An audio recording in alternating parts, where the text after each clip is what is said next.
But first, our top story, day 3 of the Joseph Weekley trial. He's the Detroit police officer charged in the death of 7-year-old Aiyana Jones. Right now, testimony is being heard in the case against the highly trained police officer, and that's where we'll begin this noon. Good to have you with us. I'm Joanne Purton. And I'm Alicia Smith. Weekley is accused of involuntary manslaughter after shooting little Aiyana Jones during the search for a murder suspect back in May of 2010. So let's get straight to 7 Action News reporter Andy Choi. He's live in the newsroom now with the latest.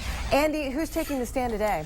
On the stand this morning, Alicia, the DPD Sergeant Courtney Anderson, a member of SRT on fixed surveillance who was in an SUV outside the house while members of his team executed the search warrant that eventually led to the shooting death of a sleeping 7-year-old Aiyana Stanley-Jones. Sergeant Anderson recalled his observations on May 16, 2010. He said he remembers hearing police announce themselves. He saw a flash, then heard a bang, then heard what he thought could have been a gunshot. He later saw a girl being carried out of the house and put into an SUV. Weekley's defense asked if he ever saw any toys outside the house, indicating children may be there.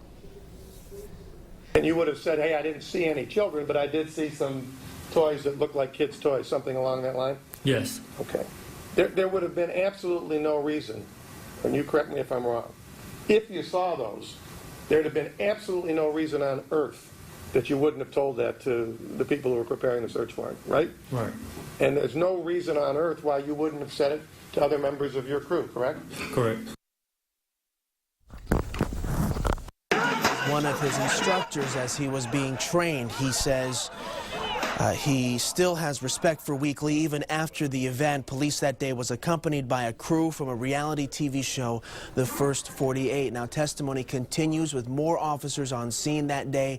On the stand now is Sergeant Anthony Potts describing his accounts of that day. We will, of course, continue to monitor the latest in the trial today and in the days ahead. Reporting in the newsroom, Andy Choi, 7 Action News. Thank you, Andy.